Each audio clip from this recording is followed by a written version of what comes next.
Bon après-midi à tous, merci d'être présents, merci Marie-Laure pour cette introduction. Donc ici, effectivement, je vais vous parler des deux calottes polaires, c'est-à-dire le Groenland et l'Antarctique. Alors mes slides sont en anglais, mais bon, l'exposé sera en français. Je dirais qu'ici, vous voyez qu'il y a 40 slides pour une heure, à mon avis, quelque chose comme ça. Si vous avez une question urgente, par exemple, je ne sais pas, je ne comprends pas l'axe du graphique ou quelque chose comme ça, je pense que vous pouvez la poser en live, ça permet une meilleure compréhension. Mais sinon, effectivement, les questions, alors ce sera plutôt par après, quoi, à la fin de l'exposé.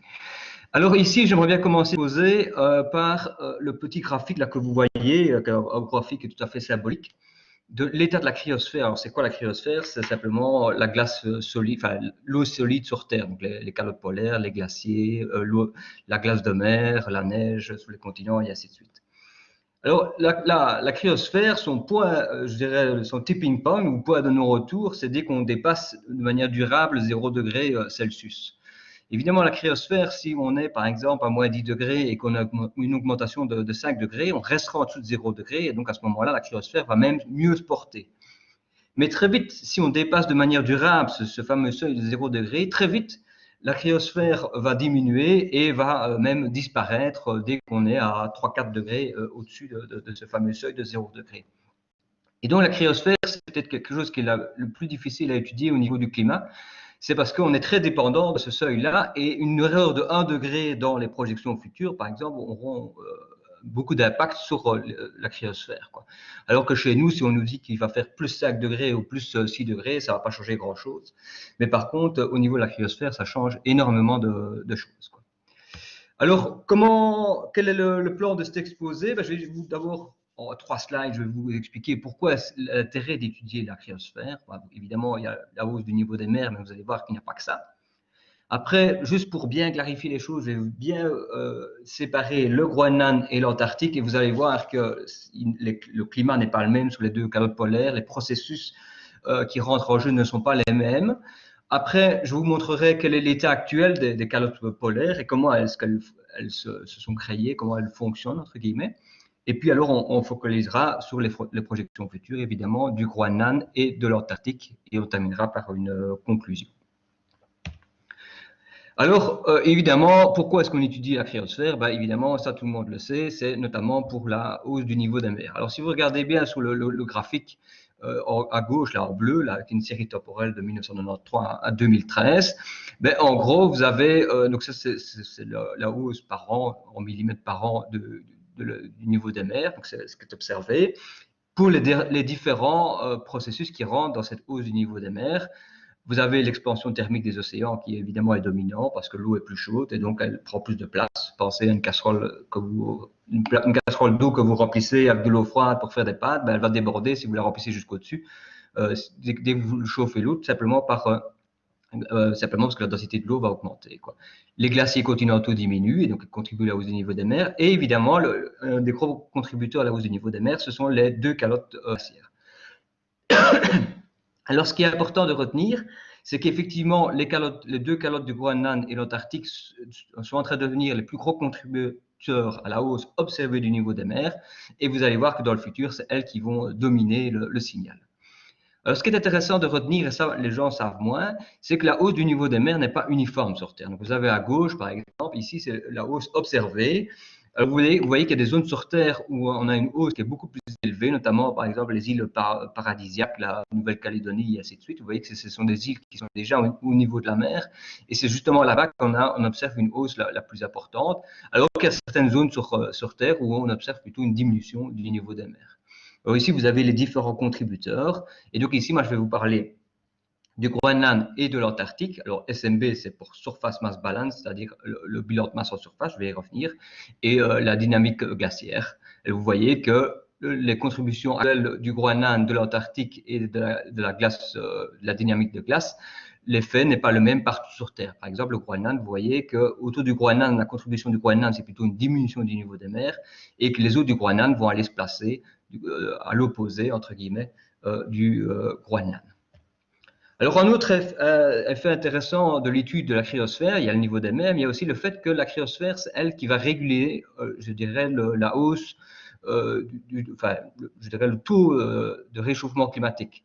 C'est-à-dire que si on n'avait pas de cryosphère, le réchauffement climatique à la fin du siècle serait moindre. Et là, ici, vous voyez sur une carte, donc vous avez une carte du monde et ce sont en couleur, ce sont les zones, donc le réchauffement additionnel qui serait dû à la perte de la cryosphère. Pourquoi est-ce que la cryosphère emballe le réchauffement climatique? Parce que la cryosphère, notamment, couvre le pôle Nord et elle est blanche. Si cette cryosphère disparaît, donc si la glace de mer disparaît, cette zone va devenir noire, l'océan va apparaître et donc ça va emballer le processus de réchauffement climatique. Idem, vous allez voir que la cryosphère, et notamment les calottes polaires, c'est plusieurs kilomètres de glace. Si cette glace diminue, cette épaisseur de glace diminue, les calottes polaires seront à un niveau plus bas et donc elles seront du coup plus chaudes en surface et ça va emballer le réchauffement. Un troisième effet, je n'en parlerai pas ici en détail, mais pourtant c'est tout aussi important, c'est que la cryosphère va aussi influencer notamment la circulation atmosphérique et aussi, surtout, ce qui est le plus connu, notamment, c'est le courant marin, le Gulf Stream. Donc c'est un courant marin qui apporte de la chaleur chez nous et comme ici dans le film Le jour d'après, qui pourrait être perturbé. Alors le scénario du jour d'après, évidemment, ça ne tient pas la route, mais en tout cas, on prévoit que si le Groenland fond de manière suffisamment importante, il pourrait perturber, voire même arrêter ce courant marin océanique. Alors, Groenland, Antarctique. Alors, déjà, pôle Nord, pôle Sud, déjà, Arctique, Antarctique, la moitié des gens, je ne dirais pas vous, mais en tout cas dans les médias, on confond la plupart du temps. Alors, pour retenir, Arctique, ça veut dire en fait ours. Alors, les ours polaires, on n'en retrouve qu'en Arctique, et Arctique, le ours de Arctique, ça vient de la constellation, la grande ours, qu'on ne voit que dans l'hémisphère Nord. Antarctique, c'est anti-ours, il faut retenir, et donc c'est dans l'hémisphère Sud. Donc l'ours polaire, on n'en retrouve pas en Antarctique. Le pingouin, c'est en Arctique. Le manchot, c'est en Antarctique, par exemple. C'est juste pour vous différencier les choses. Alors l'Arctique, c'est quoi? L'Arctique, c'est la calotte du Groenland, qui est ici un peu décalée par rapport au pôle Nord. Vous voyez ici, avec des petites calottes au niveau du Canada. Il y en a une ici aussi au niveau du Svalbard. On a des petites calottes ici un peu partout. Mais la grosse calotte principale, c'est celle du Groenland. Le pôle Nord, c'est une zone d'océan qui est couverte de glace de mer et donc ce n'est pas une glace qu'on dit continentale. Uniquement au niveau du Groenland, on a de la glace continentale. En Antarctique, par contre, on a un continent au-dessus de la glace, donc c'est une glace à ce moment-là qui est continentale, qui est entourée de glace de mer. La glace continentale, lorsqu'elle fond, elle contribue à la hausse du niveau des mers. Par contre, la glace de mer, elle ne contribue pas au niveau des mers. Alors ici, vous avez l'étendue, donc ce sont des mois, hein. Ici on est en 2011 par exemple, l'étendue dans les années, début des années 2010, l'étendue, donc 1 ça veut dire 100% de glace de mer et 0 ça veut dire pas de glace de mer. Alors la glace de mer au niveau du pôle Nord, chaque année, elle grossit pendant l'hiver et puis une partie fond en été et en tout cas, elle se cantonne alors uniquement au pôle Nord. Cette glace de mer, vous voyez qu'elle a une grande variabilité interannuelle et chaque année, elle va alors contribuer. C'est normal qu'elle fonde, entre guillemets, mais comme elle flotte sur l'océan, si la glace de mer diminue un peu plus une année que d'autres, ça va rien changer au niveau des mers. Donc, c'est ce que représentait le verre. Si vous mettez un glaçon qui flotte dans un verre, si vous faites fondre le glaçon, le niveau ne va pas changer. Et donc souvent, dans les médias, on voit notamment ici, on est en train de vivre un minimum de glacement au niveau de la banquise. Donc on appelle la glace de mer, on appelle ça la banquise. Alors les gens associent directement ça à une hausse du niveau des mers, mais ça n'en est rien du tout. La glace de mer ne contribue pas à la hausse du niveau des mers. Alors, maintenant, je vais me placer au niveau des deux grandes calottes polaires et vous allez voir que le climat est complètement différent. Ici, c'est la température à 2 mètres, on est en degrés Celsius. Alors, en été, donc juin, juillet, août pour l'hémisphère nord et décembre, janvier, février, donc c'est l'été de l'hémisphère sud pour l'Antarctique. Vous voyez tout de suite qu'au niveau de l'Arctique, la température est beaucoup plus chaude qu'au niveau de l'Antarctique en été et qu'en Arctique, on est déjà, ici c'est le climat actuel, on est déjà à des températures qui sont proches de 0 degré, voire même supérieures à 0 degré. Par contre, l'Antarctique, vous voyez en été, on a des températures de moins 30 degrés au sommet de la calotte. Et évidemment, une hausse de température là-bas n'aura pas le même effet qu'au niveau du Groenland notamment. Vous voyez que tout autour du Groenland, on a déjà des zones qui en été sont largement au-dessus de 0 degré. Alors, évidemment, elles ont des climats différents. L'Antarctique est beaucoup plus froide que le Groenland, mais l'Antarctique est beaucoup plus désertique aussi que le Groenland. Ici, vous avez les précipitations moyennes. Alors, les unités, ce sont des millimètres par an. À Bruxelles, Liège, on est plutôt à 800 millimètres par an. Comme ça, vous avez une idée du chiffre. Et vous voyez, par exemple, qu'au niveau du Groenland, on a énormément de précipitations, notamment sur cette face-ci du Groenland, où on a une accumulation de neige qui peut atteindre jusqu'à 10 mètres. Alors qu'au niveau de l'Antarctique, c'est un vaste désert avec très peu de précipitations, en gros, à part au niveau de la péninsule, mais on a beaucoup moins de précipitations qu'au niveau du Groenland. Alors, le bilan de masse en surface des calottes polaires, ça marche comment? Le bilan de masse en surface, c'est-à-dire qu'on va se placer uniquement à la surface des calottes polaires. Alors, à gauche, vous avez, donc ici, vous avez une coupe, si vous voulez, transversale, avec le sommet de la calotte là, au milieu de mon slide. À gauche, c'est le Groenland, à droite, c'est l'Antarctique. Alors, au niveau du Groenland, qu'est-ce qu'on a? Donc, en hiver, la calotte du Groenland accumule de la neige. Donc, on accumule de la masse, et cette neige fond en partie en été. Parce que, comme vous avez vu, il y a une partie du Groenland où la température est positive en été, donc cette neige fond en été. La zone où la masse gagnée en hiver est supérieure à la masse perdue en été, on appelle ça la zone d'accumulation, donc c'est la zone rouge où j'ai mis plus. Et puis la zone où le bilan de masse est négatif, c'est-à-dire qu'on a plus de fonte que de chute de neige, on appelle ça la zone d'ablation, et le bilan de masse est négatif. Et puis on a ce qu'on appelle la ligne d'équilibre, qui est l'endroit, la séparation dans les deux zones, qu'on appelle aussi la ligne de neige. Parce que ici à gauche, vous allez voir qu'on a de la glace en été, et ici à droite, en été, on a de la neige. Et donc, c'est ce qu'on appelle la ligne de la neige. Au niveau de l'Antarctique, il fait trop froid en été et on n'a pas de fonte, si vous voulez, pour le moment en été. Donc, en fait, l'Antarctique accumule de la masse tout le temps. Les seules pertes de masse qu'elle a, c'est dû à ce qu'on appelle l'érosion de la neige par le vent. Donc, rappelez-vous, chez nous, on a souvent parfois la formation de congères le long des champs. C'est simplement lorsqu'il y a, comme c'est un environnement qui est très très sec au niveau de l'Antarctique, ben, la neige se soulève facilement et donc le vent va alors souffler le long des pentes de l'Antarctique, va éroder la neige et va souffler la neige un peu plus loin vers l'océan. Donc c'est un processus qui est important au niveau de l'Antarctique, alors qu'au Groenland, le processus dominant, c'est la fonte. Donc c'est pour ça qu'ici, j'ai mis sous l'équation, si vous voulez, du dessus, j'ai mis SMB. Pour le Groenland, c'est les chutes de neige moins la fonte. Et pour l'Antarctique, c'est les chutes de neige moins l'érosion de la neige par le vent. Mais globalement, en Antarctique, le bilan en surface reste tout le temps positif. Alors ici, voici un exemple du bilan de masse en surface simulé par le modèle MAR. C'est le modèle que nous développons ici à Liège. Donc ici, vous avez une animation à gauche, là, au niveau du Groenland. Les unités, ce sont des millimètres. Donc là, ici, les zones rouges, ce sont les zones où on accumule de la neige en moyenne sur une année. Et les zones bleues, ce sont la zone d'ablation où on perd de la masse chaque année. Alors vous voyez que globalement, la zone d'accumulation recouvre une large partie de la superficie du Groenland. Et vous voyez qu'il y a une grande variabilité interannuelle. Ici, ce sont les années qui défilent. Et vous voyez qu'en fonction des années, on va avoir plus de fonte ou moins de fonte, ou plus de chute de neige ou moins de chute de neige, et ça va influencer. Alors, la position, notamment de la ligne d'équilibre, qui est ici la ligne blanche, entre la zone bleue et la zone rouge.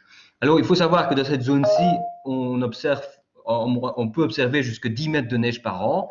Et par contre, dans cette zone-ci, notamment, où j'ai un zoom, j'ai une photo satellite, là, on peut observer des taux d'ablation de l'ordre de 10 mètres aussi.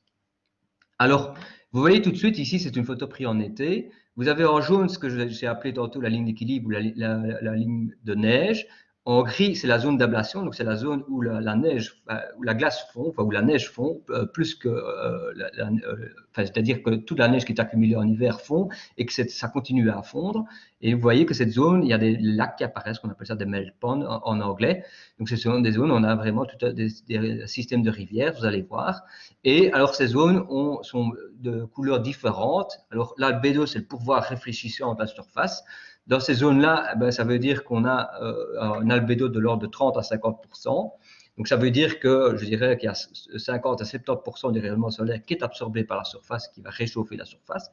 Alors que dans la zone de neige, on est plutôt à 70 à 80 pour l'albédo. Donc, il y a juste 10 à 20% de l'énergie solaire qui est absorbée alors par la surface, qui va être du coup beaucoup plus froide que la zone d'albédo, zone d'ablation. Alors, vous voyez qu'ici, la zone noire, c'est la toundra. Donc, autour de la calotte, vous voyez que la calotte ne va pas partout au niveau du Groenland, on a des zones où il n'y a pas de glace, et ce sont alors des zones avec de l'herbe ou de la terre, donc c'est pour ça que ça apparaît noir, ces zones-là. Alors voici une photo satellite enfin une photo pas satellite, une photo tout court de la zone d'ablation. Vous voyez qu'on a vraiment des rivières, on appelle ça des bédières, qui vont, alors vous voyez que c'est tout plat, mais alors on va avoir c'est l'eau de fonte qui va s'écouler, qui va former des lacs, et qui vont alors s'écouler et qui vont rentrer dans la calotte via ce qu'on appelle des moulins. Et à certains endroits, cette glace, elle est vraiment noire. C'est le genre de glace qu'on observe aussi, notamment dans la mer de glace, là, à Chamonix. Si vous allez à Montanvert, vous allez voir aussi la zone d'ablation. C'est la zone où on a de la glace vive qui apparaît en été. Alors pourquoi est-ce que la glace est noire comme ça au Groenland? Simplement, ça c'est en partie dû à la pollution humaine. C'est toutes les petites crasses qu'on émet, les ppm10 et ainsi de suite, notamment de la combustion du diesel, mais aussi les incendies de forêt. Toutes ces crasses-là, toutes ces cendres vont aller s'accumuler à la surface de la calotte du Groenland, et lorsque la neige fond, ces crasses vont rester à la superficie de la calotte qui va devenir noire. Donc vous imaginez évidemment que plus la calotte devient noire, plus elle va fondre. Alors au niveau de l'Antarctique, ici c'est de nouveau des modélisations du modèle MAR. Donc ici en gauche c'était le Groenland, vous voyez qu'on a des accumulations de l'ordre de 200, 2000 à 3000 mm eau équivalent. Alors par contre en Antarctique, on a un climat beaucoup plus désertique, mais vous voyez qu'on n'a pas de zone bleue. On a de la zone d'accumulation partout, il n'y a pas de zone d'ablation dans ces régions-là. Alors évidemment, si on laissait les choses aller, on aurait une accumulation infinie au niveau de la zone d'ablation, et notamment l'Antarctique continuant à grossir de manière infinie, parce qu'il n'y a pas de zone où ça fond. Et idem au Groenland, le Groenland disparaîtrait sur les côtes, et au sommet, il grossirait de plus en plus.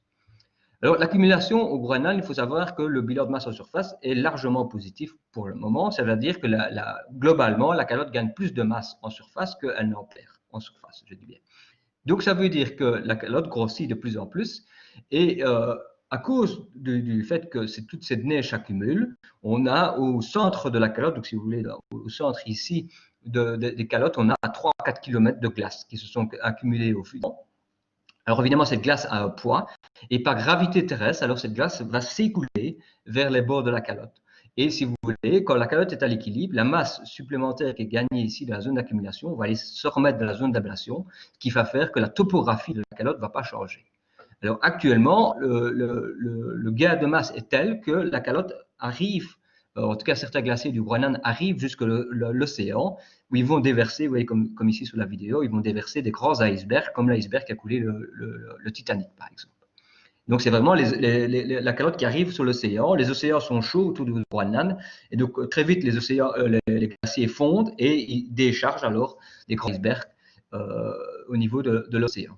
Et donc on appelle le bilan de masse total, c'est en gros c'est la masse gagnée en surface moins la masse qui est perdue par les icebergs, parce que les icebergs évidemment ça contribue à une perte de masse. Alors, au niveau de l'Antarctique, on n'a pas de zone d'accumulation, même au niveau du bord, au niveau de l'océan, le climat reste froid et la neige ne fond pas. En tout cas très peu. Et à ce moment-là, la calotte est allée loin à l'intérieur des océans. Parfois, on peut aller jusqu'à 100 à 200 km au-dessus de l'océan. Et en fait, la calotte de l'Antarctique, elle va flotter au-dessus de l'océan pour former ce qu'on appelle des ice shelves en anglais, ou alors des plateformes glaciaires en français. Ces plateformes glaciaires vont émettre aussi à un moment donné ou à un autre quand même des icebergs, et elles vont fondre aussi, elles, par en dessous. Et donc, en fait, l'Antarctique, elles ne font pas par au-dessus, mais elles font par en dessous, c'est-à-dire en dessous de l'Antarctique qui est en contact avec l'océan. Comme l'océan, il a une température de l'ordre de 0 degré, et il va faire fondre alors l'Antarctique un tout petit peu par en dessous. Donc ça, c'est ce qu'on appelle le bilan total. Alors ici, voici un exemple. Par exemple, ici, on est au nord-est du Groenland. Donc vous voyez, c'est le point rouge qui est là-bas. C'est le glacier de l'éléphant. Alors on connaît ici une patte d'éléphant ou une oreille d'éléphant, c'est comme vous voulez. Donc vous avez ici tout le grand plateau, là, qui est plus ou moins à 900 mètres d'altitude ici, qui est une zone d'accumulation. On voit que la neige est bien blanche. Et puis, on voit qu'on arrive à la ligne d'équilibre ou la ligne de neige où là, la glace apparaît. Et puis, ça s'écoule, on voit vraiment que ça s'écoule et ça arrive au niveau de l'océan. Et là, il y a des icebergs qui tombent. Alors ici, le blanc, là, c'est simplement de la glace de mer qui est en train de fondre. Et vous voyez que très vite, les glaciers ne vont pas très loin dans les océans, ils s'écroulent. Vous voyez qu'ici, sur ce glacier-là, par exemple, en bas, on est à 300 mètres d'altitude. Donc ici, à ce niveau-ci, on est plus ou moins à 300 mètres d'altitude. La ligne d'équilibre est plus ou moins à 600 mètres d'altitude et le sommet est à 900 mètres d'altitude. Si on a un réchauffement de 3 degrés, donc 3 degrés, il faut savoir que ça équivaut à 1 degré tous les 100 mètres, ben, si on a un réchauffement de 3 degrés pour ce petit glacier-là, parce que c'est une calotte qui est périphérique, c'est pas la calotte principale, ça veut dire que la ligne jaune recouvrirait alors tout le plateau qui est là au-dessus, et cette petite calotte disparaîtrait. C'est juste pour vous montrer des ordres de grandeur. Au niveau de l'Antarctique, que je vous ai dit, on a des plateformes glaciaires qui sont représentées ici en couleur. Vous avez la plateforme glaciaire de Ronne ici et de Ross qui sont les plus grandes. Ce sont des plateformes qui représentent la superficie de la France, juste pour vous donner une idée. Donc, ce sont des grandes zones de glace comme ici, comme on voit ici en photo en background. Donc ici, on est au bord de la plateforme glaciaire. Alors, vous voyez qu'ici, le bord, on a des parois de glace de l'ordre de 100 mètres. Et donc, c'est vraiment… Et alors, évidemment, comme on dit toujours que les icebergs, il y a une partie qui est cachée sous l'eau, on a en plus alors qui est cachée sur l'eau et qui va permettre alors à ces immenses blocs de glace de flotter au niveau de l'océan. Ça veut dire que toutes les zones ici qui sont en couleur, on a de l'océan actuellement qui est en dessous de ces zones-là. Alors, actuellement, quelle est, je dirais, la contribution actuelle des calottes polaires? En gros, depuis les années 90, alors ici, vous avez une série temporelle pour le Groenland et ici, une série temporelle pour l'Antarctique. Alors, les unités, ce sont des gigatonnes, mais ici, le mieux, c'est de regarder en millimètres ou équivalent, enfin, le niveau des mers équivalent. Comme ça, vous comprenez mieux à quoi ça correspond, les chiffres. Mais en gros, au niveau du Groenland, donc on voit depuis les années 90, même fin des années 90, le Groenland a commencé à contribuer à la hausse du niveau des mers. Alors globalement, il contribue de manière à cause de deux façons, parce que la fonte a accéléré depuis une vingtaine d'années, on a beaucoup plus de fonte en surface. Donc ça, je pense que tout le monde est au courant, mais aussi parce que la calotte glaciaire du Groenland décharge plus d'icebergs qu'avant. Alors ça, vous allez me dire, mais pourquoi est-ce que on a plus d'icebergs maintenant qu'avant? À cause du fait qu'on a plus d'eau de fonte. À la surface de la calotte, cette eau va alors ruisseler et via les crevasses, va atteindre le bedrock, donc le plancher du Groenland, et ça va permettre alors au glacier de glisser plus facilement. Imaginez, vous avez un savon que vous mettez sur une pente, s'il n'y a pas d'eau, le savon ne va pas bouger. Mais si vous commencez à mettre de l'eau sur cette pente-là, le savon va bouger beaucoup plus vite. Et donc, du coup, le Groenland est en train de contribuer à une hausse du niveau des mers, aussi bien au niveau de la surface, parce qu'on a plus de fonte, et aussi bien en termes d'iceberg, simplement parce que l'eau de fonte est un lubrifiant pour les glaciers du Groenland.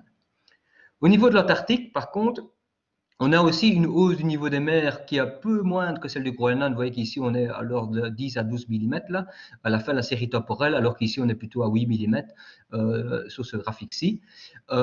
Ici, au niveau de l'Antarctique, donc vous voyez que aussi depuis les années 90, ça contribue à la hausse du niveau des mers. L'Antarctique, ce n'est pas dû à la fonte en surface, c'est simplement dû au fait que les océans sont plus chauds. Et donc, on a plus, ça a activé aussi un peu comme le même processus qu'au Groenland, cela a activé les glaciers qui vont décharger alors plus d'icebergs qu'avant, et notamment le glacier Thwaites, mais ça, j'y reviendrai. Alors, si on additionne ces deux contributions, et qu'on regarde ça par rapport à ce qu'on prévoit pour le futur, alors en gris, c'est ce qu'on observe. En rouge, ce sont les scénarios du GIEC. Alors, en rouge, c'est le pire des scénarios, parce que business as usual, ça veut dire on laisse aller les choses, on ne fait rien. Ça, c'est un scénario médium. Ça, c'est un scénario, c'est les accords de Paris. Et vous voyez qu'ici, pour le moment, on est là. C'est-à-dire qu'on suit pour le moment le pire des scénarios. Et n'oubliez pas que ici, les États se sont engagés à atteindre normalement ce scénario-là. Et vous voyez que pour le moment, on est largement au-dessus du scénario jaune du GIEC. Donc, il est vraiment temps d'inverser la tendance, parce que si on suit cette courbe-là, vous allez voir qu'à ce moment-là, on pourra atteindre alors des points de non-retour pour la fonte du Groenland et de l'Antarctique. Alors, ça, c'est le climat présent, et vous avez vu que le Groenland et l'Antarctique ont déjà, entre guillemets, commencé un petit peu à fondre, et depuis ça, une trentaine d'années en gros, mais globalement, c'est depuis 20 ans. Cette tendance va malheureusement continuer. Au niveau du Groenland, ce qu'on prévoit, c'est que dans un climat plus chaud, on va avoir plus de chutes de neige. Ça, c'est une bonne nouvelle en théorie pour la calotte du Groenland. Alors pourquoi est-ce qu'on aurait plus de chutes de neige? Comme il fait plus chaud, les océans seront plus chauds. on aura plus d'évaporation, l'atmosphère sera plus chaude, elle sera contenir plus de vapeur d'eau, et donc on aura plus de nuages, si vous voulez, qui vont atteindre la calotte du Groenland, et donc on aura plus de chutes de neige. Il faut savoir aussi qu'en hiver, au Groenland, parfois il fait tellement froid qu'il n'y a pas de neige, il n'y a pas de neige parce qu'il fait trop froid. Et donc avec la hausse des températures, on aura alors beaucoup plus de neige en hiver. Et donc qu'est-ce qu'on va avoir? On va avoir plus de chutes de neige et une zone d'accumulation, en tout cas en haut, qui recevra plus de neige.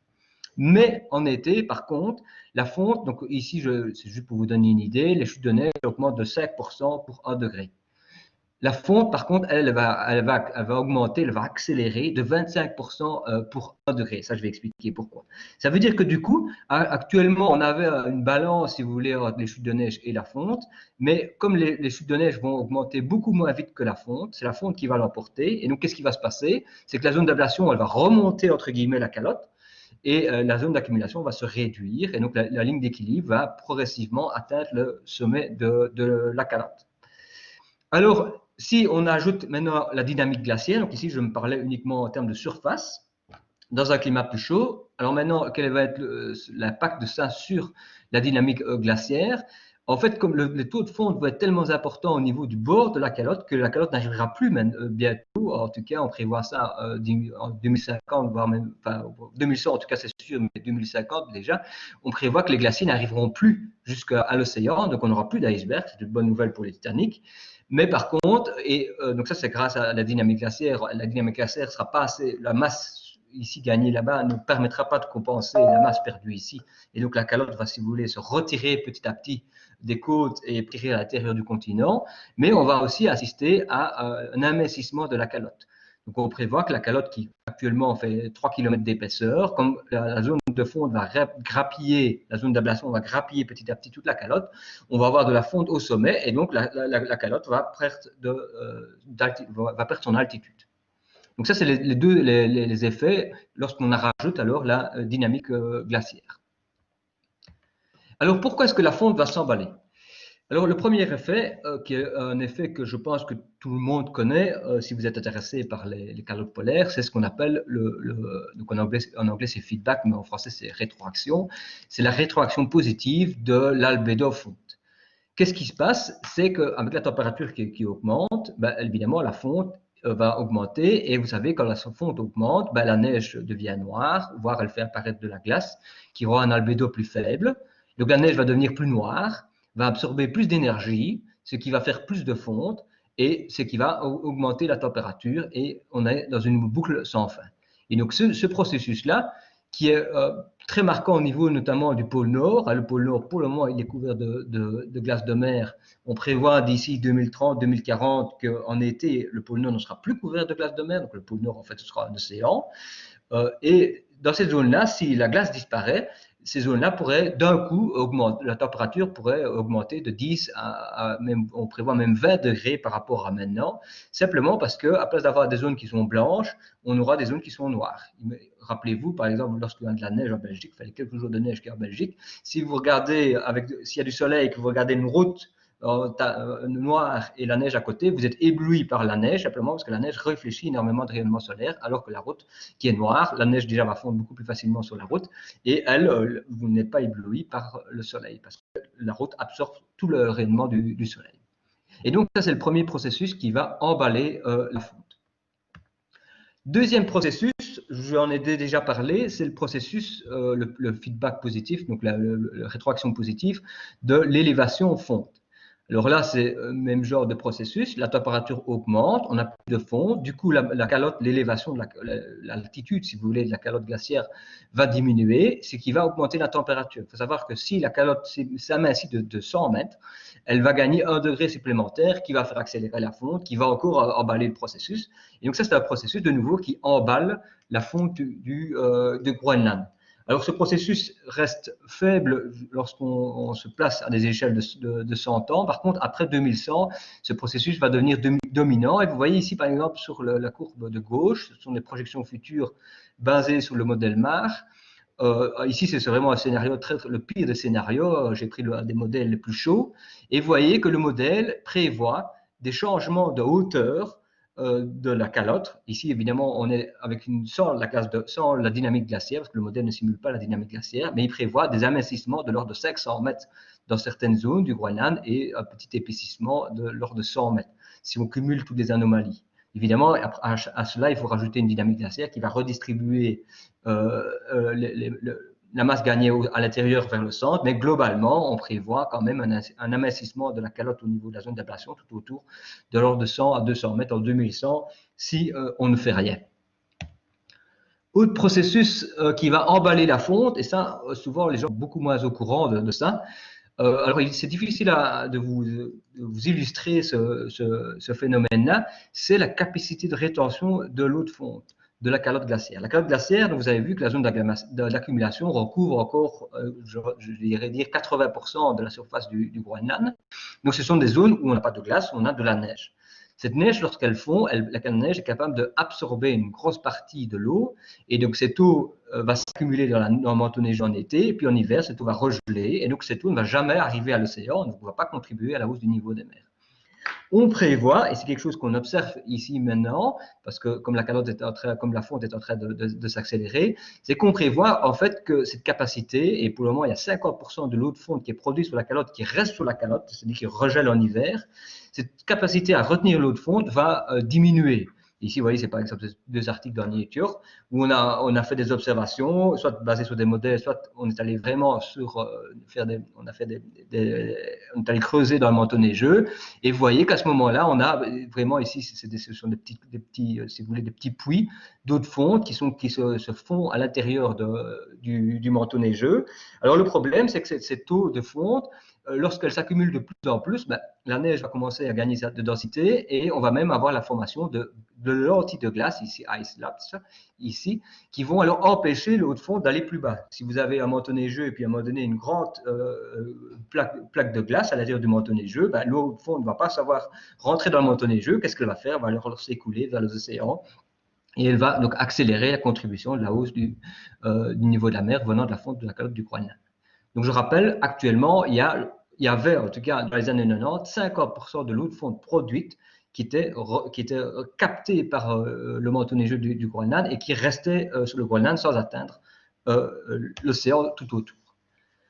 Alors, un autre processus, quatrième processus, et vous allez voir que je vais arriver après un cinquième processus, et le quatrième processus, lui, est plus compliqué. C'est un peu mon cheval de bataille d'ailleurs, c'est que le changement climatique, ce n'est pas rien qu'une hausse des températures. Le changement climatique pourrait aussi induire des changements de circulation atmosphérique. Alors vous allez me dire, qu'est-ce que c'est les changements de circulation atmosphérique? Ça veut dire qu'on pourrait avoir, par exemple, beaucoup plus de conditions anticycloniques que dépressionnaires. On a eu, par exemple, pendant le premier confinement, une majorité de conditions anticycloniques. Et ici, maintenant, on est cet automne-ci, depuis le mois de septembre, on est plutôt en majorité dépressionnaire avec des nuages, de la pluie et ainsi de suite. Alors, un moyen d'estimer l'état des conditions atmosphériques dans l'Atlantique Nord, c'est ce qu'on appelle l'indice NAO pour North Ocean. Et c'est un indice qui, lorsque cet indice est positif, on va avoir une grosse dépression d'Islande. Vous avez tous entendu parler de l'anticyclone des Açores qui est là-bas et la dépression d'Islande. Quand la dépression d'Islande est plus forte que d'habitude, le NAO va être positif. Et au niveau du Groenland, ça veut dire qu'on va avoir des chutes de neige en été. Ici, je me place en été, et un vent du nord, globalement. Donc, ça veut dire que ça permet de maintenir des conditions froides. Quand le NAO est négatif, ça veut dire que l'anticyclone des Açores va remonter vers le nord. Et donc, parfois, c'est très bien chez nous, on est content d'avoir comme ça des conditions ensoleillées. Mais alors, au niveau du Groenland, ça va introduire un vent du sud. Vous voyez qu'à ce moment-là, à place d'avoir un vent du nord en NAO positif, en NAO négatif, on va avoir un vent du sud qui va alors prendre des masses d'air, voire même tropicales en été, qui va les advecter. En météo, on appelle advecter, donc qui va les transporter jusqu'à la calotte du Groenland. Vous imaginez que s'il y a des changements dans cette variabilité du climat, si on a de plus en plus, par exemple, de NAO négatifs, vous imaginez que la fonte va s'emballer, alors que si on a plus souvent des conditions NAO positives, à ce moment-là, ça va tempérer la hausse de la fonte. Alors ici, vous avez une série temporelle, donc ça c'est l'observation, ce n'est pas des projections futures, de l'indice NAO en été. Et qu'est-ce qu'on observe? C'est que cet indice diminue, donc on a de plus en plus des conditions NAO négatives, et on voit que depuis des années 2000, alors qu'on a une grande variabilité. Vous voyez que avant les années 2000, on avait un été NAO positif, et puis un été NAO négatif, et puis un été NAO positif, et ainsi de suite. Et on avait vraiment presque aucun signal là-dedans, aucune persistance. Mais depuis les années 2000, qu'est-ce qui se passe?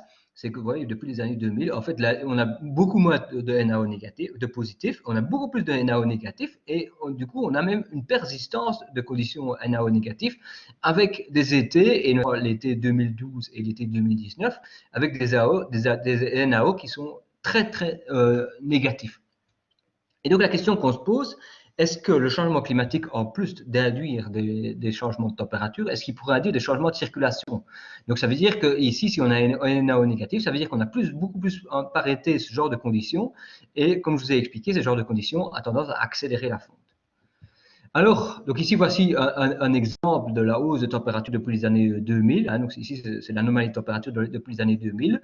Comme on a beaucoup plus de conditions anticycloniques en été, on voit que la hausse de température a surtout concerné la partie ouest du Groenland et nord, parce qu'on a cette circulation qui est induite par des anticyclones qui sont beaucoup plus fréquents. Donc on a une occurrence d'anticyclones beaucoup plus fréquents. Et du coup, ça explique pourquoi on a une hausse des températures observées qui est beaucoup plus forte du côté gauche du Groenland et au nord du Groenland. Alors, est-ce que ces genres de changements de circulation, je dis bien qu'ils sont observés, est-ce qu'ils sont modélisés par les modèles? Et ça, c'est vraiment la grosse question. C'est que, pour le moment, non. Donc ici, vous avez, alors ici, c'est pas le NAO, c'est ce qu'on appelle le Greenland Blocking Index, c'est un indice qui est dérivé du NAO. C'est que cet indice, si vous voulez, en noir, c'est ce qu'on observe, il est là. Donc plus il est positif, plus on a des NAO négatifs, si vous voulez. En gros, il est anticorrélé à la NAO. Et ça, c'est ce que tous les modèles du GIEC prévoient. Alors en bleu, c'est les modèles du GIEC, du rapport du GIEC de 2013, et en rouge, c'est les modèles qui vont être utilisés pour le prochain rapport du GIEC. Et donc, ça veut dire qu'aucun modèle ne suggère ce qu'on observe. Et donc, une grosse question qu'on se pose actuellement, et on n'a pas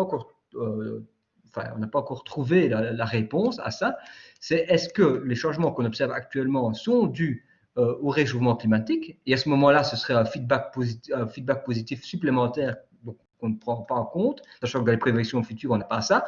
Ou alors, est-ce que c'est juste dû au hasard, à la variabilité du climat, et est-ce que les modèles ont raison? Et donc, c'est la grosse question.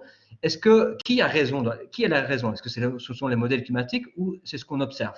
Alors, ici, vous voyez qu'on commence en 1950. Clairement, ce genre de phénomène, on l'observe depuis une vingtaine d'années. C'est trop court, c'est une période trop courte pour en déduire quelque chose. Et en plus, vous voyez qu'on a effectivement une dominance d'été avec NAO négatif, mais il y a encore des étés, notamment ici en 2013 et en 2018, avec des NAO positifs. Donc, vous voyez que si c'est un signal du changement climatique, c'est un signal qui est chaotique. En tout cas, ce n'est pas un signal qui, chaque année, va se répéter. Et donc, c'est une question qui reste 100% ouverte. Alors, avec mes doctorants, on a notamment montré que si on avait ces changements de circulation, comme ceux qu'on observe maintenant, qu'on mettait ça dans les modèles pour faire des projections futures, alors la fonte du Groenland prévue pour le futur devrait être multipliée par 2. Donc ici, vous avez par exemple ici les changements de hauteur de la calotte cumulée en 2100 avec une circulation normale et une avec les changements, où il y aura un changement de circulation. Alors vous voyez qu'ici, pour illustrer un peu les processus et le lien entre la Belgique et le Groenland, alors ici je me place l'année passée, au mois de fin juillet 2019. Donc ici on est vraiment début 2019. Donc on a eu à ce moment-là, on a eu une vague, donc la Belgique est là-bas, on a eu une vague de chaleur en Belgique avec 40 degrés. Et vous voyez que cette zone est allée, alors est allée jusqu'au Groenland où elle a généré une fonte record.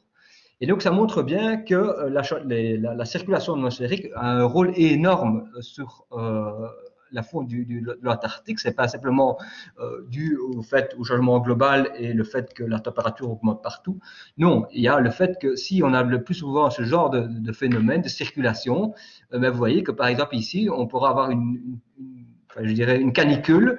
L'air de la canicule ici, après, est allé se remettre sur le Groenland, quoi. Et par exemple, Ce jour-là, rien qu'en une journée, on a perdu ce que consomment les Américains en un an d'eau douce de consommation. Juste pour vous donner la perte de masse qu'on a eue, par exemple, le 1er juillet 2019 au niveau du Groenland. Donc ça, c'est pour vous expliquer ces changements de circulation. Ça reste une question tout à fait ouverte. Cinquième effet, ça, de nouveau, c'est quelque chose sur lequel on travaille aussi, ce sont les changements dans la nébulosité. Alors ici, vous voyez deux articles de Nature auxquels on a contribué, qui disent aussi que la fonte, déjà que la fonte du Groenland, ben, en fait, en gros, les incertitudes qu'on a, c'est lié aux anomalies de circulation qu'on pourrait avoir ou pas. Et la deuxième incertitude, c'est notamment lié aux nuages. Alors, il y a des gens qui disent qu'avec une diminution des nuages, comme il était indiqué ici en dessous à droite, pourrait, ici explique notamment la fonte du Groenland, et d'autres qui disent que si on a plus de nuages, on aurait plus de fonte. Alors, quel est le rôle des nuages sur la fonte de la calotte du Groenland? Alors, les nuages ont deux effets. Ils ont un effet parasol, donc les nuages, ils sont blancs, et dans la zone d'ablation, l'albédo des nuages est plus élevé que l'albédo de la glace. Donc, si la zone d'ablation est couverte de nuages, si on a des nuages, ben, en fait, ça empêche les rayonnements solaires d'atteindre la zone d'ablation. Et donc, on a moins de fonte dans cette zone-là. Dans la zone d'accumulation, l'effet dominant, c'est l'effet plutôt effet de serre. Alors, c'est quoi l'effet de serre? L'eau, c'est le principal gaz à effet de serre. Alors, rappelez-vous, en hiver, une nuit avec nuages et sans nuages, une nuit sans nuages, il va faire beaucoup plus froid le matin qu'une nuit avec des nuages. Ça montre bien que les nuages ont un gros effet. Cet effet va influencer le rayonnement infrarouge et ils ont un effet parasol en influençant le rayonnement solaire. Alors, ce qui est sûr, c'est que pour le moment, on est quasi de plus en plus sûr, c'est que les nuages ont un effet réchauffant dans la zone d'accumulation et un effet refroidissant dans la zone d'ablation.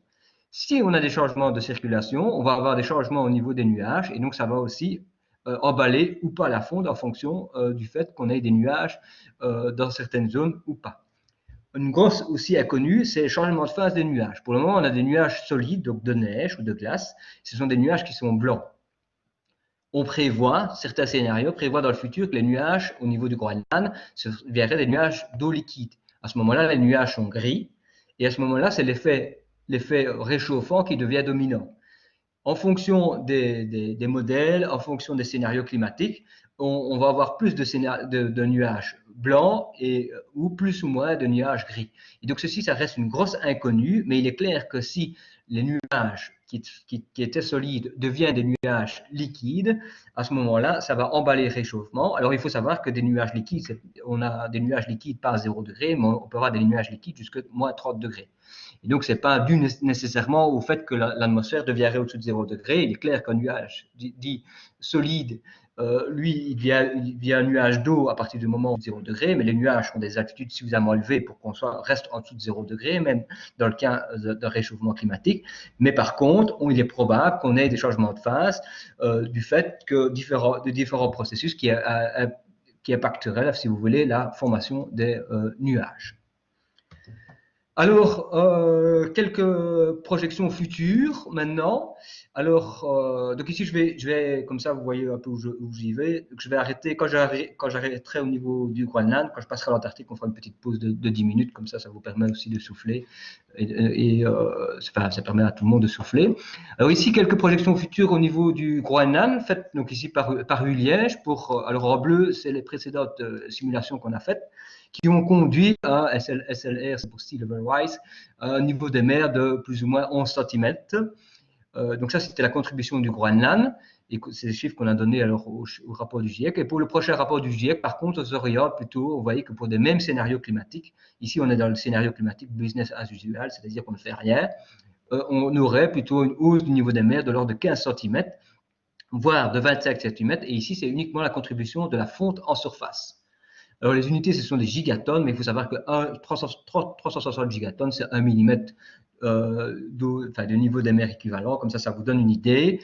Je le répète, quand on dit 1 mm ou 1 mètre du niveau des mers, ça ne veut pas dire qu'on aura 1 mètre partout, comme je vous ai expliqué au début. Ça veut dire que dans certaines zones, on pourrait avoir plus de 2, 3, 4 mètres du niveau des mers. Et par contre, dans certaines zones, on aura une diminution du niveau des mers. Ici, ça correspond à la hausse uniforme sur Terre, la hausse moyenne sur Terre du niveau des mers. Donc ça, c'est au niveau du bilan de masse. Donc comme vous voyez qu'actuellement, le bilan de masse est largement positif. ce qui permet d'avoir une dynamique glaciaire qui atteint les océans et qui déverse alors des icebergs. Et on prévoit relativement rapidement, dans les années 2050, que le bilan de masse deviendra négatif. À ce moment-là, la dynamique glaciaire ne pourra plus compenser la perte de masse en surface et on aura, les glaciers alors, vont se retirer à l'intérieur de la Terre et n'atteindront plus l'océan. Alors ici, pour vous donner un exemple de ce qui peut se passer, alors à gauche, c'est la calotte qu'on aurait en 2300, et alors en mauve, c'est l'étendue actuelle, et vous voyez qu'ici, elle se serait retirée, la calotte, il est prévu qu'elle se retire à l'intérieur des côtes, et donc les océans, que les glaciers n'atteignent plus l'océan. Alors, je vais revenir ici pour refaire l'animation. À droite, là, par contre, c'est le bilan de masse d'une des simulations un peu les plus catastrophiques. Alors, en rouge, c'est la zone d'accumulation, en bleu, c'est la zone d'ablation. Alors, c'est assez rapide, c'est même très rapide. Donc, c'est les années. Alors, vous voyez qu'au début, c'est rouge ici, et puis très, très vite, en 2100, on arrive à des zones qui deviennent toutes bleues. En gros, on va avoir de la perte de masse quasi partout. Donc, là, vous voyez que la zone d'accumulation se réduit à quelques zones du Groenland. Et qu'on n'a plus du tout, en tout cas, des zones rouges où la calotte va gagner de la masse. Mais en gros, il est prévu, si on ne fait rien, que le bilan de masse deviendra partout négatif sur la calotte, et donc que la calotte va perdre de la masse, y compris à l'intérieur de la calotte. Mais comme la calotte, d'un autre côté, ne va plus perdre de la masse via les icebergs, on prévoit qu'un nouvel état d'équilibre pourrait être atteint à ce moment-là, un état d'équilibre qui sera dirigé uniquement par le bilan de masse en surface, donc par la fonte en surface. Alors actuellement, je dirais, avant les années 90, on avait, pour 100% de chute de neige, on avait 50% qui était perdu par la fonte et 50% qui était perdu par les icebergs. Comme ça vous donne une idée de ce qui se passe. Dans le futur, en 2050, on prévoit qu'il n'y aura plus d'iceberg. En 2050-2100, ça dépend des scénarios, on prévoit qu'il n'y aura plus d'iceberg, on ne perdra plus cet apport-là. Et le problème, c'est que la fonte deviendra supérieure aux chutes de neige, et donc la calotte sera de toute façon en déséquilibre. Alors, un intérêt quand même de ça par rapport à l'Antarctique, c'est que c'est quelque chose qui n'est pas chaotique. C'est-à-dire que c'est quelque chose que la fonte des calottes en surface, c'est quelque chose qu'on modélise assez bien. C'est quelque chose qui est visuel, qu'on peut voir avec des données satellites, qu'on peut observer, qu'on peut valider facilement. Et il n'y a rien de surprenant. Il y a les différents processus qui pourraient emballer cette fonte, mais en tout cas, on ne pourrait pas être surpris, il ne pourrait pas avoir d'un coup des effondrements de la calotte du Groenland, comme vous allez voir ce qui pourra arriver au niveau de l'Antarctique. Et donc, c'est ça l'intérêt je dirais, la compensation au niveau du Groenland, qui lui, effectivement, il est projeté pour contribuer aussi significatif au niveau des mers, mais seulement là-bas, cette contribution va s'emballer. On prévoit qu'en tout cas, ce sera une contribution quadratique, c'est-à-dire qu'en gros, pour plus je dirais, la fonte, si vous voulez, elle va augmenter de manière avec le delta T au carré par rapport à une augmentation de la température. Donc, c'est une augmentation de la fonte de manière quadratique par rapport à la température à cause des différentes rétroactions positives qui vont emballer la fonte.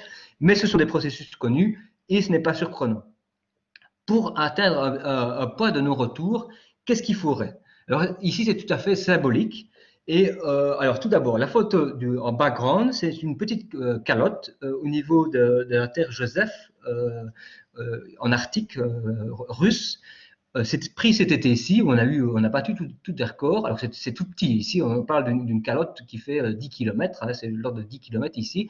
Alors vous avez la zone d'ablation qui est réduite ici en gros à cette zone-ci. Et vous voyez qu'à ce moment-là, dans cette calotte-ci, cet été-ci, en fait, en gros, on n'a plus du tout de zone d'accumulation parce que même ici, au sommet de cette petite calotte, on a eu de la fonte cet été-ci. Vous voyez qu'on a même un lac d'eau de fonte. En fait, si vous voulez, la neige flotte sur un lac d'eau de fonte. Et donc ici, par exemple, cette calotte-là, c'est une belle photo pour montrer que cette calotte-là a atteint actuellement un point de non-retour. Si cette calotte-là, donc ici, normalement, donc c'est une petite calotte, et normalement, en fait, on avait une zone d'ablation qui couvrait uniquement le bord de la calotte. Alors, vous voyez que les différentes zones, ça correspond à différentes années, les lignes dans la glace. Et vous voyez qu'avant, la ligne de la neige, il y a quelques années, était ici. On était là-bas, c'était suffisant pour maintenir la calotte et que maintenant, la ligne de neige a atteint le sommet de la calotte. Et donc, cette calotte-là est amenée à disparaître parce qu'on n'a plus de zone d'ablation. Au niveau du Groenland, qu'est-ce qui va se passer? Ici, c'est un effet, c'est un graphique tout à fait symbolique.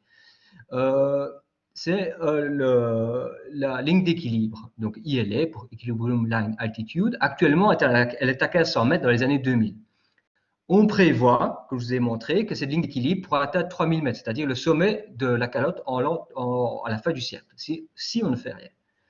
À ce moment-là, ça veut dire que la calotte va perdre de la masse partout. On n'aura plus de zone d'accumulation. Et donc, la calotte ici va perdre de la masse et l'altitude de la calotte, c'est ce qui est représenté dans le graphe du dessous, va diminuer. Cette zone où la ligne d'équilibre soit à 3000 mètres va perdurer. Alors, est-ce qu'elle va perdurer 100 ans, 10 ans, 1000 ans? Ça, on n'en sait rien. A priori, on peut supposer qu'à un moment donné, en tout cas même si on ne fait rien, qu'en 2100, on se rend compte qu'il faudra vraiment faire quelque chose et qu'on va enrayer le réchauffement climatique. Et à ce moment-là, on peut supposer qu'on diminue la concentration des gaz à effet de serre et qu'on revient vers un climat normal. Alors, si on revient vers un climat normal, on va alors de nouveau avoir une ligne d'équilibre qui est à 1500 mètres. Mais si durant ce pic-là, la ligne d'équilibre, la calotte a tellement fondu que la ligne d'équilibre a atteint 1500 mètres, à ce moment-là, même si on revient vers un climat normal, comme on sera en dessous de la ligne d'équilibre actuelle, la calotte va continuer à fondre.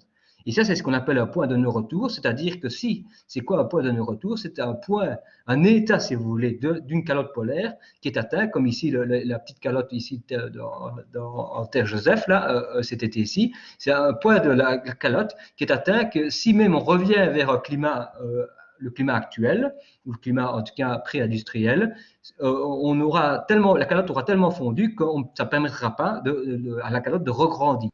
Alors, évidemment, ce processus est très fonction de la durée ici du pic du réchauffement climatique. Il y en a qui disent que la température va augmenter et qu'après ça va continuer. Moi, je pense que très vite, quand même, on pourrait espérer quand même qu'on revienne vers un climat normal, même si on atteint des pics très, très élevés de la calotte. Alors ici, vous voyez des exemples, par exemple, d'état d'équilibre de la calotte. Vous voyez qu'ici, par exemple, c'est une modélisation, évidemment, qu'on pourra avoir des calottes alors, si on revient assez vite vers un climat normal, mais on pourra avoir des calottes qui seraient différentes de la calotte actuelle. Ici, c'est la calotte actuelle, et le 3, c'est des kilomètres, donc ce sont des kilomètres d'épaisseur, et vous voyez qu'on pourrait avoir ici même une calotte qui se divise en deux, et le modèle, par exemple, montre qu'une telle calotte pourrait être de nouveau à l'équilibre. Et donc, ça veut dire que le Groenland, à la place de contribuer à 6 mètres à la hausse du niveau des mers, il pourrait contribuer moins. Voici un autre exemple. Ici, à ce moment-là, ce serait, donc ici, c'est la calotte observée. Ça, c'est les accords de Paris en l'an 3000. C'est-à-dire que là, on suppose qu'on suit les accords de Paris, mais qu'après, le réchauffement continue, les accords de Paris. Là, le scénario 4.5, c'est le scénario médium. Et ça, le RCP 8.5, c'est le scénario business as usual. Et là, vous voyez que pour le scénario business as usual, donc si on ne fait rien et que ça dure pendant 1000 ans, la calotte va complètement disparaître. On n'aura plus du tout de calotte au Groenland. Et vous voyez qu'à ce moment-là, on va avoir des zones qui seront recouvertes de lacs ou de mer, parce que ce sont des zones qui sont actuellement en dessous du niveau de la mer. Alors, au précédent rapport du GIEC, le précédent rapport du GIEC avait fait ce type de graphe, et puis après, je vais faire une pause, qui suppose qu'on a une anomalie de température de X degrés pendant 1000 ans. À ce moment-là, on dit, voilà, pendant 1000 ans, je mets plus 1 degré sur Terre, donc ça, c'est les chiffres ici, plus 2, plus 3, plus 4. Alors ici, ce sont l'expansion thermique de l'océan, ce sont des mètres du niveau des mers. Si plus le réchauffement sera important et durable, ben, en fait, l'expansion thermique évolue de manière linéaire avec la hausse de température. Donc ça veut dire qu'on n'a pas de surprise. Ce sont des mètres. Donc vous voyez qu'au pire, pendant plus 4 degrés pendant 1000 ans, les océans à ce moment-là deviendraient 2 mètres plus haut juste parce qu'ils sont plus chauds. Au niveau des glaciers continentaux, donc les Alpes, l'Himalaya, la Patagonie, et ainsi de suite, vous voyez que très vite, en fait, on va atteindre au maximum 40 cm. Pourquoi? Parce qu'en fait, avec 4 degrés pendant 1000 ans, ben, la majorité des glaciers continentaux vont disparaître. Et donc, on atteint très vite un maximum. Au niveau du Groenland, vous voyez que les chiffres sont beaucoup plus importants. On parle ici de 4, 6 mètres. Au niveau du Groenland, on a le fameux tipping point. Alors, au précédent du rapport du GIEC, on prévoyait que ce tipping point on était fort pessimiste à cette époque-là, on prévoyait qu'il était entre 1,5 et vers 1,5 degrés. Donc, ça veut dire que si on était avant 1,5 degrés, la calotte du Groenland ne fondrait pas. Et si on était au-dessus, ça veut dire que d'un coup, la calotte fondrait d'un coup, elle disparaîtrait en 1000 ans et on aurait une hausse alors de 6 mètres du niveau des mers. Ici, pour le moment, on est plutôt à 2,5. Et donc, ça veut dire que si on arrive aux accords de Paris, les accords de Paris, c'est fixé à 2 degrés, et que chaque fois que je vous dis que le tipping point serait plutôt à 2,5 degrés, ça veut dire que normalement, avec les accords de Paris, si on suit les accords de Paris, on ne devrait pas atteindre un point de non-retour du Groenland. Le Groenland, c'est plus ou moins 7 mètres. Et voici en bleu clair, ici vous reconnaissez la Belgique, même si je vous ai dit que les zones du Groenland n'arriveraient pas, les zones du Groenland n'arriveraient pas chez nous. Euh, voici les zones qui seraient en Belgique, qui seraient comme ça en dessous du niveau de la mer.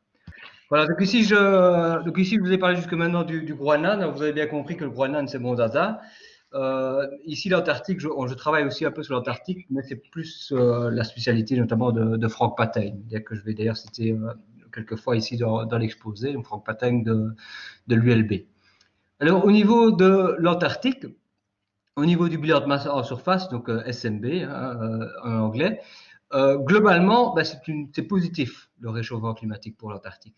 C'est-à-dire qu'ici, ce sont des projections futures faites par un de mes doctorants, cette fois-ci sur l'Antarctique avec le modèle MAR.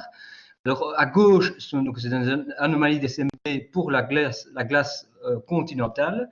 Et à droite, c'est pour les ice shelves, donc les plateformes de glace là qui flottent au-dessus, les grandes plateformes de glace qui flottent au-dessus de l'océan. Et vous voyez que, alors que le Groenland, cette même courbe là descendait dans les abîmes, ici, globalement, on va vers une hausse du SMB, c'est-à-dire que la calotte va gagner de la masse en surface, parce qu'on aura plus de chutes de neige. Par contre, sur les ice shelves, on prévoit quand même, dans les pieds des scénarios, qu'à un moment donné, on aura, à la fin du siècle, alors, une diminution du SMB et des SMB négatifs. Alors, vous voyez ici le même genre de graphique que ce que je vous ai montré sur l'animation, où à la fin de l'animation au Groenland, on voyait que tout devenait bleu. Ici, vous voyez qu'à part quelques zones, notamment dans la péninsule, là-bas, en bordure de la calotte, qui deviennent un peu bleues, hein, l'échelle, vous voyez que l'échelle ici, c'est pas symétrique, elle n'est pas régulière en tout cas, mais globalement, la calotte reste rouge, et donc la calotte est projetée pour gagner de la masse dans le futur. Et donc, vous allez me dire, oui, mais alors pourquoi est-ce qu'on dit que la calotte de l'Antarctique va contribuer à la hausse du niveau des mers? On pourrait s'attendre plutôt à une contribution négative à la hausse du niveau des mers. Ça, ici, c'est parce que je vous parle que de la surface. Par contre, vous allez voir qu'en dessous de la calotte, là, c'est une autre question. Alors, la calotte, c'est quoi la grosse différence par rapport au Groenland? C'est que le Groenland, c'est un continent. Il est vrai qu'il y a quelques glaciers qui arrivent jusqu'à l'océan, mais globalement, ces zones qui sont en contact avec l'océan devraient circuler. Et donc, la calotte est prévue pour ne plus avoir de contact avec l'océan. Et en tout cas, le continent est assez élevé pour que l'océan n'influence plus la calotte du Groenland. Par contre, l'Antarctique, c'est différent. Vous avez, donc en bleu, en bleu clair, ce sont les zones avec les ice shelves. Donc, c'est la topographie actuelle. Et ici, vous avez en couleur bleue, c'est les zones qui sont en dessous du niveau de la mer, qui sont en contact avec la mer et sur lesquelles il y a, par exemple, ici, 2 km de glace. Donc, dans cette zone-ci, notamment l'Arctique de l'Ouest qui est ici, on a plus ou moins de 1 à 2 km de glace dans des zones qui sont en dessous du niveau de la mer. Et donc, évidemment, qu'est-ce qui va se passer? Donc ici, vous avez la topographie en surface. Vous voyez qu'ici, par exemple, on a plus ou moins 3500 mètres là-bas. Ce sont des zones qui vont devenir critiques.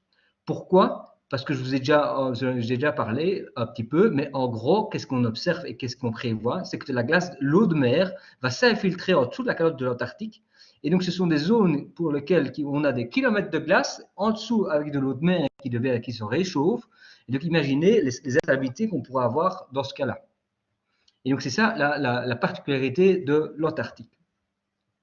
Alors, à propos des ice shelves, alors donc les plateformes de glace, alors ici, vous avez une grande plateforme de glace qui s'appelle Larsen B, qui était une zone qui se trouve ici, enfin, qui se trouvait ici. Donc, c'est une grande plateforme de glace.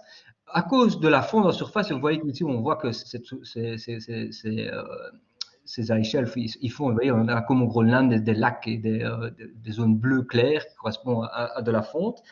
À cause de la fonte, en fait, l'eau de fonte qui forme des meltpolls, ou des lacs, des petits lacs en surface, et tout va s'infiltrer via les crevasses jusqu'à la base des ice shelves. N'oubliez pas que les ice shelves, on a de l'eau de mer en dessous, et ici, l'épaisseur, c'est plus ou moins 100 à 200 mètres de glace. ça va alors écarter les crevasses qui sont là, vont de plus en plus s'écarter. Vous voyez, comme ici, par exemple, c'est un ice shelf sur lequel on observe de la fonte. Vous voyez, on a vraiment des lacs de fonte. Avec alors ici, par contre, c'est la calotte continentale. Donc, c'est la photo en background, là, ici. Je parle, donc vous voyez les lacs de fonte qui se forment. Donc, qu'est-ce qui va se passer? Ben, en fait, avant, on avait ceci, pas d'eau de fonte. Avec l'eau de fonte, les crevasses et tout ça vont s'élargir. Puis à un moment donné, comme ici en 2002, on a eu, et c'est là qu'on a eu un premier ice shelf qui s'est complètement cassé. Alors ces ice shelves là, quand on voit en termes de projection future, à part les deux gros, donc c'est ces deux zones-là, à part les deux gros ice shelves, tous les autres ils sont prévus pour disparaître avant la fin de ce siècle-ci, en tout cas une grosse partie. Et on a déjà observé quelques cassures de ice shelves comme ça. Alors vous allez me dire, les ice shelves, pas de souci, les ice shelves comme ils flottent au-dessus de l'eau, ils ne contribuent pas à la hausse du niveau des mers. Ça, je suis bien d'accord avec vous.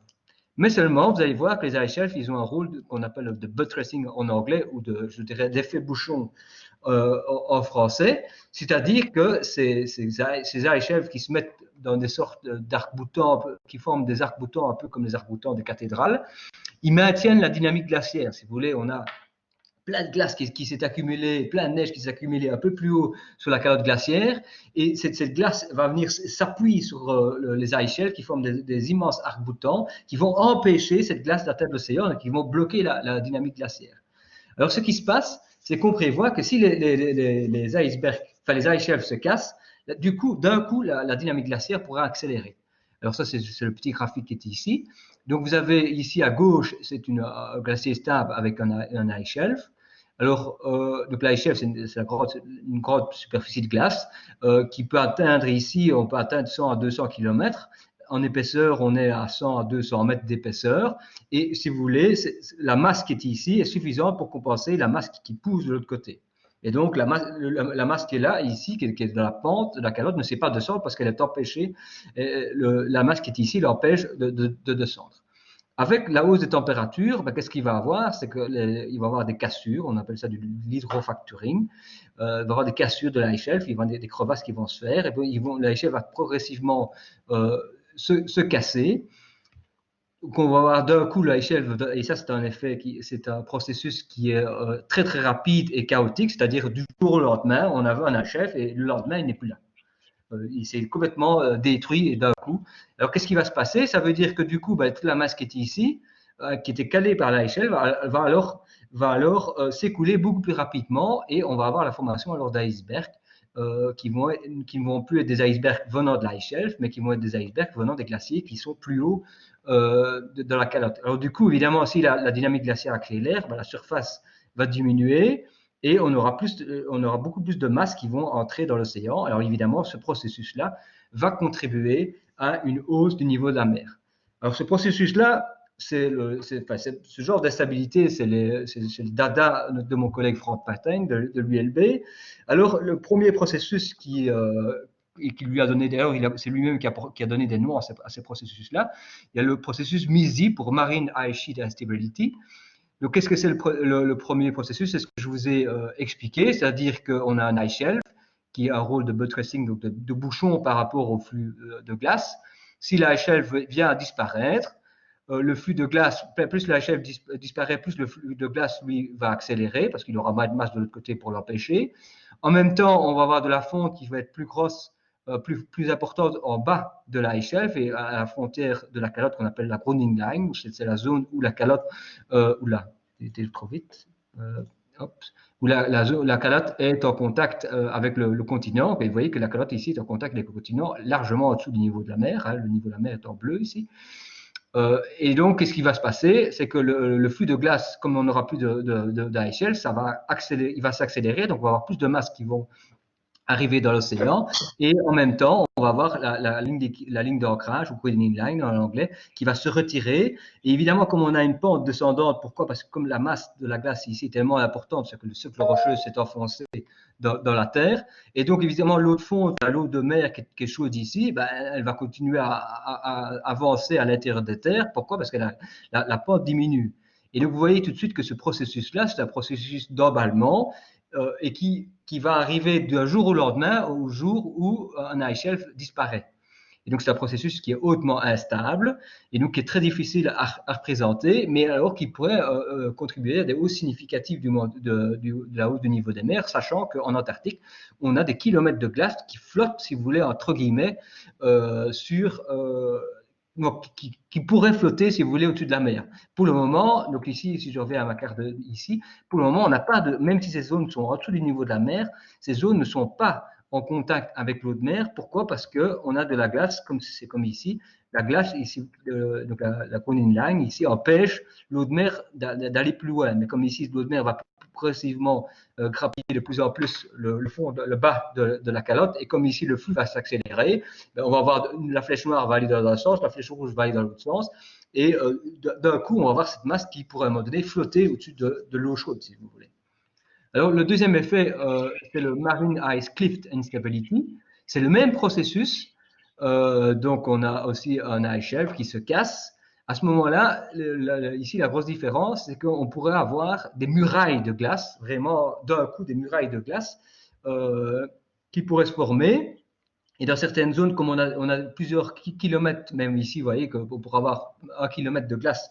Donc, quand je dis que la calotte est en dessous du niveau des mers, elle peut même être à 800 mètres au-dessus, ici, au-dessus du niveau des mers, ou quasi, en tout cas 500 mètres. Et ça veut dire qu'on pourra avoir vraiment une muraille de glace. Et on a montré que comme on a la pente ici va devenir beaucoup plus importante, cette muraille de glace, Frank Patten a notamment montré que ces murailles de glace pourraient d'un coup, alors comme, si vous voulez, comme un mur qui se détruit d'un coup. Vous avez un mur et vous commencez à creuser en dessous des galeries. À un moment donné, le mur devient instable et il y a tout le mur qui tombe. Et donc, ce serait alors à ce moment-là, ce seraient des pans entiers de la calotte qui tomberaient dans l'eau. La calotte, vous voyez que même ici, si elle est en dessous du niveau de la mer, comme elle touche le socle rocheux, elle ne flotte pas sur la mer. Hein, donc, elle ne contribue pas à la hausse du niveau des mers, même s'il y a une grosse partie de la calotte qui est en dessous du niveau de la mer. Mais si évidemment il y a des pans entiers de la calotte qui tombent, alors à ce moment-là, ça emballerait le processus de la fonte, quoi. Alors, une des zones critiques de l'Antarctique, c'est notamment le glacier Thwaites, qui est ici en rouge, là, c'est une zone-ci.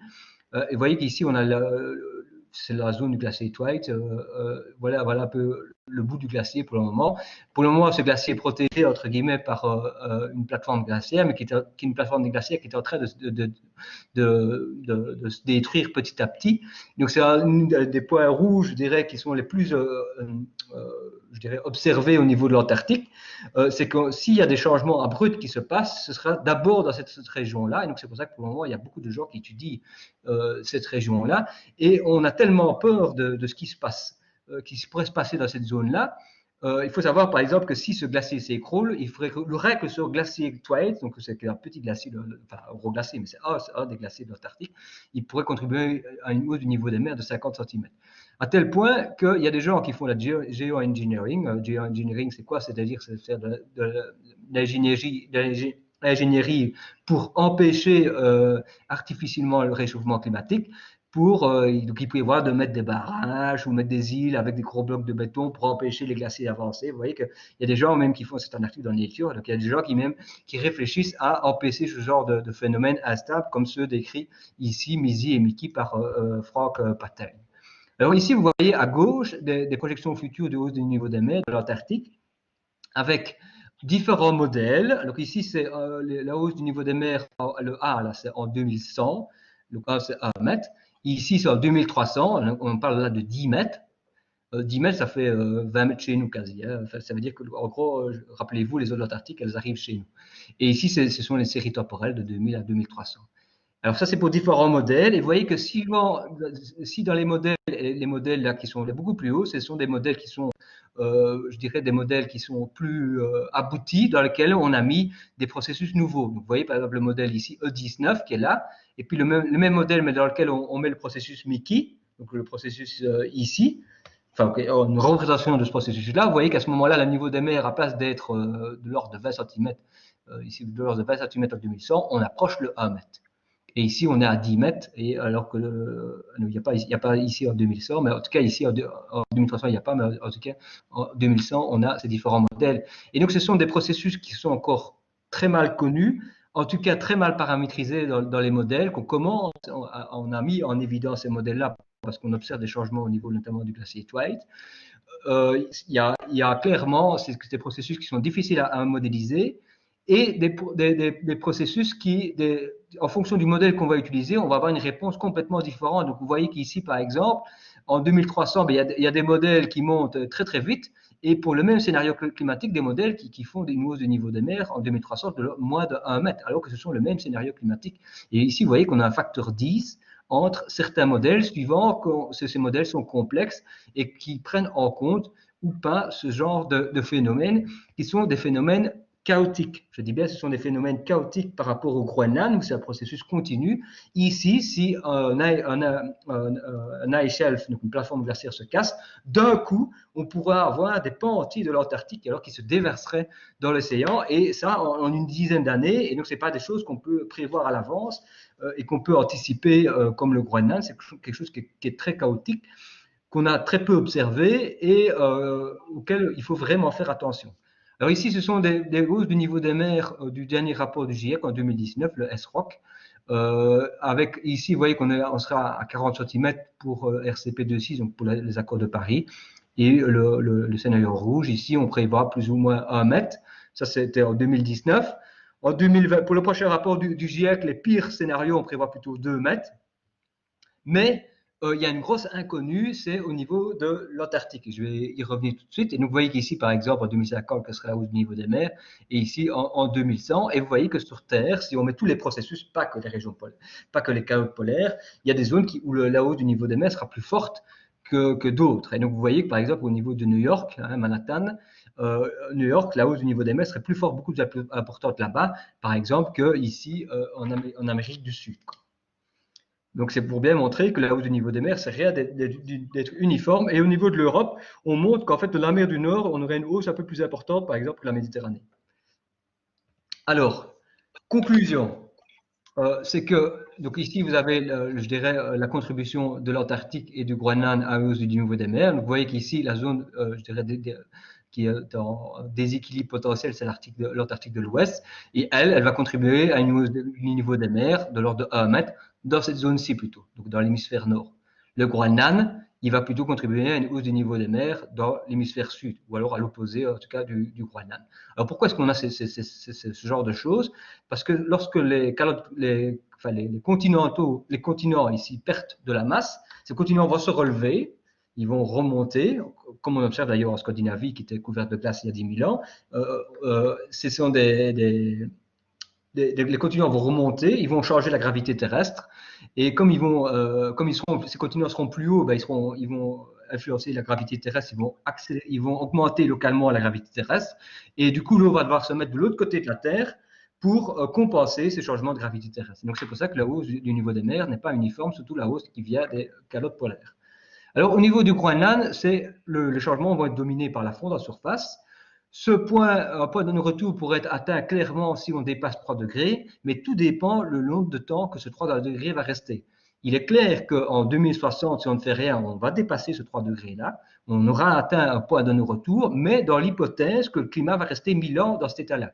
Et ça, évidemment, ça c'est une grosse hypothèse. Moi, je pense que d'ici 1000 ans, il est quasi certain qu'on aura fait autre chose et que le climat on sera revenu vers un climat plus normal. Et donc, il faut faire très attention lorsque dans les médias, on vous parle de point de non-retour. C'est dans l'hypothèse que le climat ne varie plus après.